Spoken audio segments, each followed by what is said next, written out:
कोई प्रेशराइज करेगा तो रियासत को वो प्रेशर बिल्कुल नहीं लेना, क्योंकि हम सिंक कर रहे हैं, हमारे अदारे सिंक कर रहे हैं। उसकी वजह क्या है? उसकी वजह है डर्टी पॉलिटिक्स, हर वक्त की सियासतबाजी, अपने लोगों को लोड करना, जहां 10 लोगों की जरूरत है वहां 50 लोगों को भर दिया हुआ है। और एक दर्दनाक दास्तान है इस मुल्क को बर्बाद करने की, जिसमें खैर से मार्शल लॉ की हुकूमतें भी शामिल रही हैं और सियासी हुकूमतों ने भी कम नहीं किया। मैं उस तफसील में नहीं जाना चाहता, वक्त नहीं है। इस्लामाबाद का एयरपोर्ट इंशाल्लाह 15 साल के लिए आउटसोर्स होगा। इसका जो एरिया है रनवे का और जो इसका नेविगेशनल सर्विसेज और रनवे ऑपरेशंस है, ये आउटसोर्स नहीं होंगे, ये सिविल एविएशन अथॉरिटी करती रहेगी।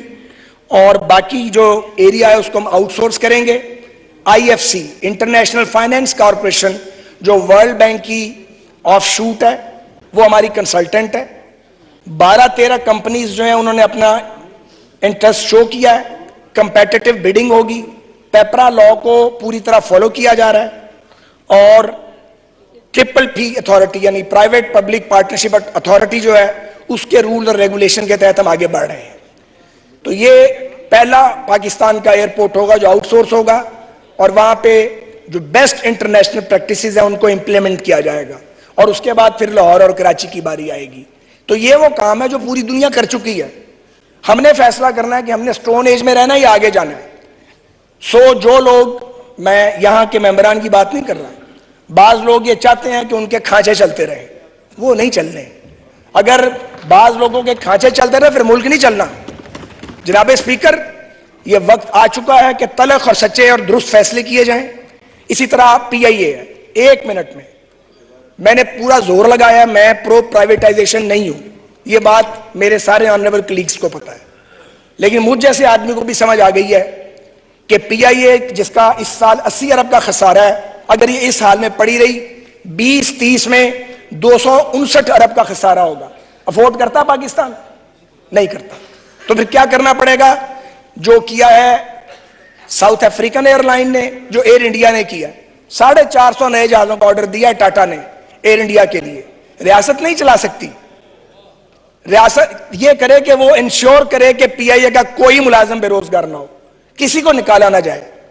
एक PIA की होल्डिंग कंपनी बनेगी, उसमें लाइबिलिटीज 742 अरब रुपए का कर्जा है, वो जाएगा, प्रॉपर्टीज जाएंगी, सारी जो स्ट्रेंथ है उसमें जाएगी। ये PIA क्लियर होगी, बिल्कुल क्लीन होगी।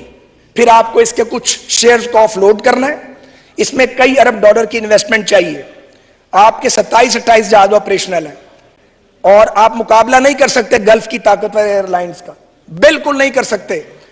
और अगर आपने PIA को रिस्ट्रक्चर नहीं किया, 1-1.5 साल के अंदर शटडाउन हो सकती है। मैं आपको अर्ज कर रहा हूं, ये मैं स्टेटमेंट जिम्मेदारी से दे रहा हूं। हम इस रास्ते पे डाल के जाएंगे। आने वाली हुकूमत जो है वो इसको मुकम्मल करेगी। तमाम मुलाजमीन के हकूक जो है उनको प्रोटेक्ट किया जाए, कोई बेरोजगार ना हो, कोई सियासतबाजी उसकी इजाजत ना दी जाए। और अगर कोई नाराज होता तो उसको होने दें, मगर पाकिस्तान के रियासती इदारों को बचाएं। इनको आप मुनाफा बख्श बना सकते हैं, बशर्ते के प्राइवेट सेक्टर आए, मेरिट पे आए, शफाफियत के साथ आए, फॉरेन डायरेक्ट इन्वेस्टमेंट आए। PIA के रूट्स कीमती हैं, इन रूट्स का इस्तेमाल ही नहीं, हम जा ही नहीं रहे। और जो कल तारीखी काम हुआ है, जो लेजिस्लेशन जनाब स्पीकर आपकी क़यादत में हुई है, मैं आपका और उन तमाम मौजूद मेंबरान का जो रात 10:30 बजे तक यहाँ बैठे रहे शुक्रगुजार हूं। ये एक आखिरी रुकावट थी PIA की फ्लाइट्स के रिज्यूम करने में। 70 अरब का चूना लगा हर साल गुलाम सरवर खान साहब के अहमकाना और जाहिलाना बयान की वजह से। तो मेरी गुजारिश ये है कि हमें तवक्को है कि अगले 3 महीने में UK की फ्लाइट्स रिज्यूम होंगी। 5 आपकी एयरलाइंस हैं, 1 PIA, 4 प्राइवेट। और इसका क्रेडिट इस ईवान को जाता है, हम सबको जाता है जो इस ईवान का हिस्सा है। जनाब को जाता है, शहबाज शरीफ साहब की डिजायर और एफर्ट के मुताबिक, और डार साहब की क़यादत में। मैं यकीनन इसको कहना चाहता हूं, मेरे बड़े भाई हैं, वो अपनी जगह प्रोफेशनल बात कर रहा हूं, बेपनाह मदद किया डार साहब ने और आजम नज़ीर तारड़ साहब ने हमारी। हम ये पुल सरात कबूल कर गए हैं।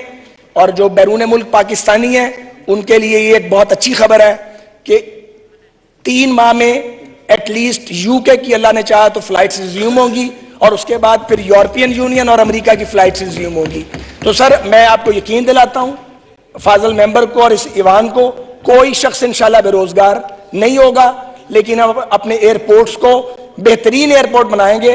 देखिए, मैं लाहौर के एयरपोर्ट पे मेरा काम नहीं है गमले लगवाना, सीटें लगवाना, उसकी कैपेसिटी बड़ा करने के लिए जगह डेवलप करना जो वहां पे मौजूद है और नजर नहीं आ रही, ये सारे काम मैंने किए हैं। इस तरह नहीं चलना। आपको जिसका काम उसी को साजे।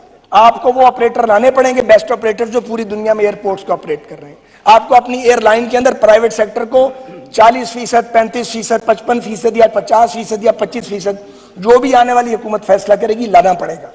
इसी तरह रेलवेज के रेगुलेटर आप रहे, मगर मैंने रेलवे को कहा है कि आप वो प्राइवेटाइज नहीं हो सकती, क्योंकि रेलवे एक बिल्कुल डिफरेंट साइंस है। एक जुमला, उसमें भी आपको जो प्रोडक्शन यूनिट्स हैं हमारे, उनमें, और वो सारे लॉस मेकिंग है, उनको अगर आपने प्रॉफिट में लाना है तो आपको जो सनतकार हैं उनको शफाफियत के साथ लाना पड़ेगा, ताकि वो वहां पे इन्वेस्टमेंट करें और प्रोडक्शन में इंप्रूवमेंट और आमदनी हो। शुक्रिया। Maulana Abdul Akbar Chitrali to ask one question. एक सवाल कीजिए मौलाना।